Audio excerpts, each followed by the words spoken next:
कोलकाता नगर निगम चुनाव में हिंसा और धांधली के आरोपों पर कोलकाता में बीजेपी और लेफ्ट ने विरोध प्रदर्शन किया। वहां नगर निगम चुनाव के लिए एक दिन पहले मतदान हुआ था, जिसमें धांधली का आरोप लगाकर बीजेपी के कई कार्यकर्ता सड़क पर उतर आए। लेकिन इससे पहले कि वो रैली निकाल पाते, पुलिस ने बैरिकेड लगाकर उनका रास्ता रोक लिया। इस कार्रवाई से प्रदर्शनकारी भड़क गए और उन बैरिकेड को तोड़कर आगे बढ़ने की कोशिश करने लगे। इस दौरान पुलिस मजबूती से अपने मोर्चे पर डटी रही, जिसकी वजह से बीजेपी कार्यकर्ता आगे नहीं बढ़ सके। इसके बाद उन्होंने मुख्यमंत्री ममता बनर्जी के खिलाफ वहीं नारे लगाने शुरू कर दिए। चुनाव में हिंसा और धांधली के आरोपों पर लेफ्ट और कांग्रेस ने भी अपना विरोध जताया। बीजेपी की ही तरह लेफ्ट और कांग्रेस के कार्यकर्ता भी रैली निकालना चाहते थे, लेकिन पुलिस ने उनकी भी मंशा पूरी नहीं होने दी। कांग्रेस कार्यकर्ताओं को जहां बीच रास्ते में ही रोका गया, वहीं लेफ्ट से जुड़े लोग पुलिस की सख्ती के बाद चुनाव आयोग के दफ्तर के बाहर खड़े होकर प्रदर्शन करते दिखाई दिए। केंद्रीय गृह राज्य मंत्री अजय मिश्रा के इस्तीफे की मांग पर यूथ कांग्रेस के कार्यकर्ता दिल्ली में सड़कों पर उतरे और उन्होंने खूब हंगामा किया।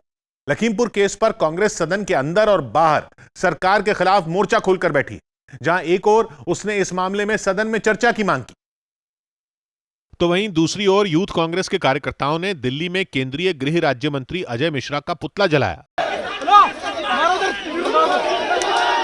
ये लोग बड़ी संख्या में सड़कों पर उतरे।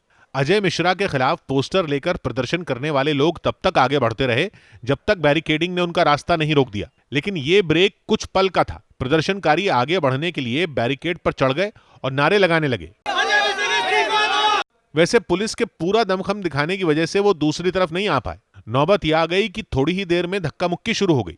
एक मौका तो ऐसा आया जब प्रदर्शन करने वालों ने कुछ देर के लिए बैरिकेड उठा लिए, लेकिन पुलिस ने उनके मंसूबों पर पानी फेर दिया और बैरिकेड फिर से यूथ कांग्रेस के कार्यकर्ताओं की राह का रोड़ा बन गए। हंगामा बढ़ा तो पुलिस ने इन लोगों को हिरासत में लेना शुरू कर दिया, लेकिन इसमें भी उसे खूब पसीना बहाना पड़ा। उन्हें हिरासत में लेने के लिए पुलिस को एक एक कार्यकर्ता को दोनों हाथों और पैरों से उठाकर अपनी गाड़ी तक ले जाना पड़ा। इससे पहले प्रदर्शन करते करते कुछ कार्यकर्ता वहीं सड़क पर बैठ गए और नारे लगाने लगे। प्रोटेस्ट जो है अपने उसको कंटिन्यू करके बैठी। आप देख सकते हैं कि बीच सड़क पे जो है ये लोग धरना दे रहे हैं। इस बीच राहुल गांधी ने इस मुद्दे पर फिर से सरकार पर हमला किया। हम चाहते हैं कि सरकार जो उनका मंत्री है उसको हटाए और लखीमपुर खीरी के मामले पर डिस्कशन करने दें। सरकार करने नहीं देती। लखीमपुर केस में कांग्रेस ने केवल अजय मिश्रा के इस्तीफे की ही मांग नहीं की, बल्कि उसने इसे सदन में भी उठाया। एक दिन पहले पंजाब के कपूरथला के गुरुद्वारे में हुई बेअदबी की कोशिश के तार पाकिस्तान से जुड़ रहे हैं। खुफिया सूत्रों से मिली जानकारी के मुताबिक गुरुद्वारे के ग्रंथी अमरजीत सिंह पाकिस्तानी खुफिया एजेंसी आईएसआई के संपर्क में थे और आरोप है कि बेअदबी की घटना की जानकारी आईएसआई तक पहुंचाने के लिए उन्होंने फेसबुक लाइव किया। इतना ही नहीं, आरोप तो यह भी है कि वो तीर्थयात्रियों के जत्थों को पाकिस्तान के सिख धर्मस्थलों पर ले जाते रहे, जिसके लिए दिल्ली में पाकिस्तानी उच्चायोग की तरफ से आसानी से वीजा भी दिया जा रहा था। बताया गया कि इस घटना के पीछे पंजाब का माहौल बिगाड़ने की साजिश थी, जिसे देखते हुए केंद्र सरकार ने भी पंजाब सरकार को अलर्ट जारी किया और राज्य के सभी धार्मिक स्थलों की सुरक्षा बढ़ाने के निर्देश दिए। केंद्र के भेजे इस अलर्ट में इस बात की आशंका जताई गई कि ऐसी घटनाओं के जरिए पंजाब में दंगा भड़काने की साजिश हो सकती है। चुनाव बिल्कुल सर पे है। यह भी कहा जा रहा है कि शायद चुनाव से ऐन पहले पंजाब का माहौल खराब करने की साजिश रची जा रही है। तो वहीं 18 दिसंबर को अमृतसर के स्वर्ण मंदिर में हुई बेअदबी के मामले पर शिरोमणि गुरुद्वारा प्रबंधक कमेटी और सिख संगठनों की एक बैठक हुई, जिसमें मामले की जांच के लिए एसजीपीसी ने 6 सदस्यों की एक जांच कमेटी बनाई।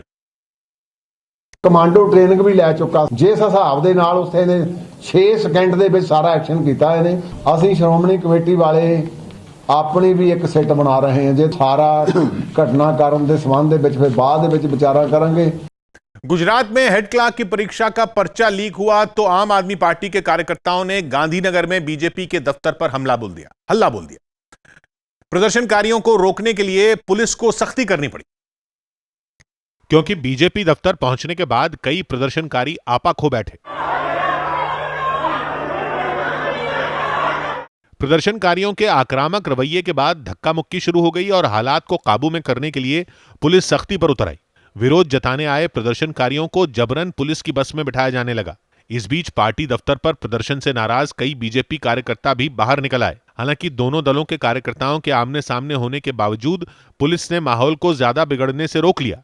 इस बीच कई बीजेपी कार्यकर्ता विरोध करने वालों को समझाते भी दिखे। ભારતીય જનતા પાર્ટીની ઓફિસના દરવાજા બંધ હોવા છતાં તોડફોડ કરીને તેઓ અંદર ઘૂસ્યા છે અને બહુ જ ખરાબ હાલતની અંદર बीजेपी ने सीसीटीवी फुटेज जारी कर आरोप लगाया कि आम आदमी पार्टी के कार्यकर्ता गेट तोड़कर जबरन उनके दफ्तर में घुस गए और तोड़फोड़ की।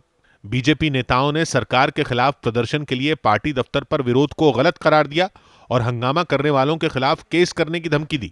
दिल्ली में अक्षरधाम मंदिर के पास एक महिला ने बीच सड़क पर जमकर हंगामा किया।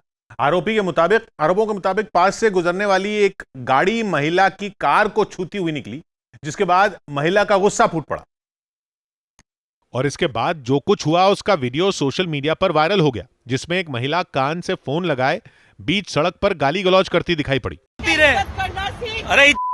अरे मुझे मत जब ये सब हो रहा था उस वक्त मौके पर एक ट्रैफिक पुलिस वाला भी था, जिससे एक युवक मामले में दखल देने की अपील करता सुनाई पड़ा। सर पहले इनको गाड़ी की चाबी निकालो। हाँ।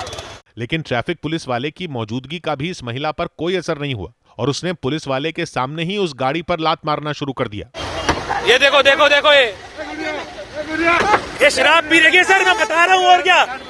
इसके बाद भी महिला का गुस्सा कम नहीं हुआ और उसने गंदी गंदी गालियां देनी शुरू कर दी। बताया गया कि पुलिस ने बिना केस दर्ज किए ही इस मामले की जांच कर कार्रवाई करने का भरोसा दिया। पनामा पेपर लीक केस में ऐश्वर्या राय बच्चन से दिल्ली के ईडी दफ्तर में 6.25 घंटे पूछताछ हुई। उनकी ये पेशी 2016 में सामने आए टैक्स चोरी से जुड़े एक मामले में हुई, जिसके लिए वो दिल्ली में ईडी के दफ्तर पहुंची और उनकी गाड़ी बाहर खड़ी नजर आई। जो ईडी सोर्स बता रहे हैं कि इसी गाड़ी से ऐश्वर्या बच्चन आई थी और फिलहाल उनसे अंदर पूछताछ की जा रही है। पूछताछ के बाद जब वो बाहर आई तो ईडी दफ्तर के बाहर गहमा गहमी दिखी। जांच एजेंसी ने ऐश्वर्या राय को 9 नवंबर को समन्स भेजे थे, जिसका जवाब उन्होंने 15 दिन के अंदर दिया था। खबर है कि दूसरी बार समन्स भेजे जाने पर भी ऐश्वर्या ने आने में आनाकानी की थी, लेकिन बाद में वो अचानक ईडी के दफ्तर पहुंच गई, जहां उनसे दोपहर में सवाल पूछने का सिलसिला शुरू किया गया। बताया गया कि अधिकारियों ने ऐश्वर्या से उनकी विदेशी कंपनी के बारे में पूछताछ की। पता चला है कि उनसे कंपनी के बैंक स्टेटमेंट और शेयर होल्डर से जुड़े सवाल पूछे गए, क्योंकि खबर है कि उस कंपनी में ऐश्वर्या राय के माता पिता और भाई शेयर होल्डर हैं। ईडी ने ऐश्वर्या से उनकी जिस कंपनी के बारे में बात की उसका नाम अमीक प्रमोटर्स प्राइवेट लिमिटेड बताया गया, जो अमेरिका की टेरिटरी वर्जिन आइलैंड्स है। खबर है कि ईडी ने ऐश्वर्या से उस कंपनी के साल 2005 से 2008 तक के सालाना टर्नओवर और बैंक अकाउंट से जुड़े सवाल पूछे। यही नहीं, खबर है कि ऐश्वर्या के सामने कंपनी के बैंक स्टेटमेंट रखकर सवाल जवाब हुआ। उन पर शेल कंपनी बनाकर टैक्स चोरी का आरोप है। शेल कंपनी का मतलब जो सिर्फ कागजों पर होती है और असल में उसका कोई अस्तित्व ही नहीं होता। यह पूरा मामला साल 2016 का है, जब ब्रिटेन की एक कंपनी पनामा के टैक्स से जुड़े करीब 1 करोड़ 15 लाख पेपर लीक हुए थे, जिनमें दावा था कि भारत की 500 नामी गिरामी हस्तियां टैक्स चोरी कर रही हैं। जिन हस्तियों पर यह आरोप लगा उनमें अमिताभ बच्चन का नाम भी शामिल है, जिनकी 4 कंपनियों पर टैक्स धांधली के आरोप लगे। खबर है कि इन्हीं कंपनियों में एक में उनकी बहू ऐश्वर्या डायरेक्टर बनाई गई थी और बाद में उन्हें शेयर होल्डर बना दिया गया था। जम्मू कश्मीर में विधानसभा सीटें बढ़ाने से जुड़े परिसीमन आयोग के प्रस्ताव का विरोध शुरू हो गया। इस मुद्दे पर दिल्ली में बैठक हुई, जिसमें परिसीमन आयोग ने प्रस्ताव रखा कि जम्मू कश्मीर में विधानसभा की मौजूदा 83 सीटों को बढ़ाकर 90 कर दिया जाए, जिनमें जम्मू में 6 सीटें और कश्मीर में 1 सीट बढ़ाने का प्रस्ताव रखा गया। मतलब जम्मू में विधानसभा सीटें 37 से बढ़ाकर 43 और कश्मीर में 46 से बढ़ाकर 47 कर दी जाए। साथ ही प्रस्ताव में एसटी समुदाय के लिए 9 और एससी समुदाय के लिए 7 सीटें आरक्षित रखने की बात भी कही गई। इस प्रस्ताव पर 31 दिसंबर तक सुझाव मांगे गए हैं।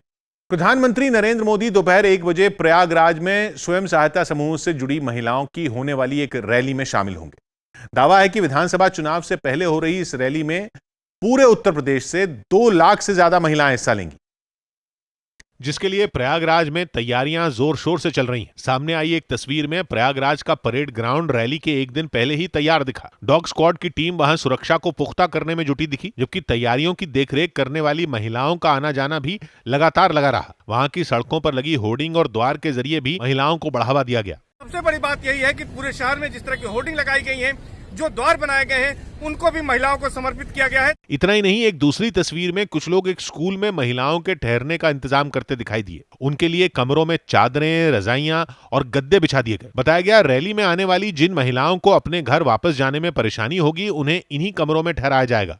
पिछले कुछ दिनों से हो रही बर्फबारी ने हिमाचल और उत्तराखंड को जमा दिया और तापमान लुढ़कने से लोगों की परेशानी बढ़ गई। हिमाचल के कई जिलों में हालात इतने बिगड़ गए कि प्रशासन को लोगों से सावधानी से गाड़ी चलाने की अपील करनी पड़ी, क्योंकि इन जिलों की सड़कों पर बर्फ ने कब्जा कर लिया है। मनाली से सामने आई तस्वीरों में दिखा कि वहां सड़कों के साथ नदी, नाले और झरनों का पानी भी जम गया। ऐसे में लोगों को कड़ाके की ठंड का सामना करना पड़ा। इन हालात में ठंड के साथ लोगों को और भी कई मुश्किलें उठानी पड़ी। ठंड तो सबसे मेन जो इशू है ही है ना यहाँ का। उसके अलावा यही है हमारे को सबसे मेन इशू है मतलब पानी का। यही नहीं, मनाली में बर्फबारी की वजह से लोग जहां तहां फंस गए। एक इलाके से जो तस्वीर सामने आई उसमें दिखा कि बर्फ ने गाड़ियों के पहियों को भी जकड़ लिया। कई घंटों की मेहनत के बाद उन्हें धक्का देकर या दूसरी गाड़ियों से खींचकर वहां से निकाला गया।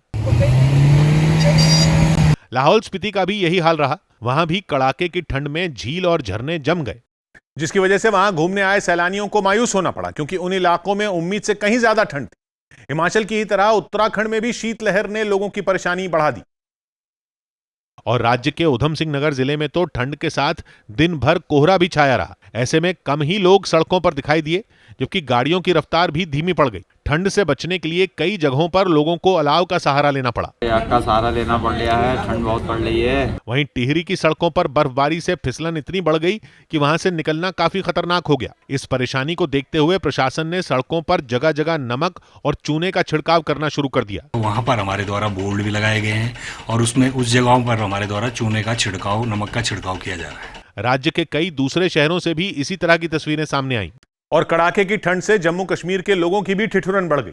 इस बीच वहां सुबह से चिल्ले कलां की भी शुरुआत हो गई, जिसका मतलब है कि जम्मू कश्मीर में सर्दी के सबसे मुश्किल दिन शुरू होने वाले हैं और यह टॉर्चर अब 40 दिनों तक लोगों को सहना पड़ सकता है। यही नहीं, इस दौरान तापमान खतरनाक स्तर तक नीचे चला जाता है। फिलहाल कश्मीर में जबरदस्त सर्दी है। रात का जो दर्जा हरारत था वो था -5.8 डिग्री सेल्सियस। बर्फीली हवाओं से जम्मू के लोग भी कांपते दिखाई दिए।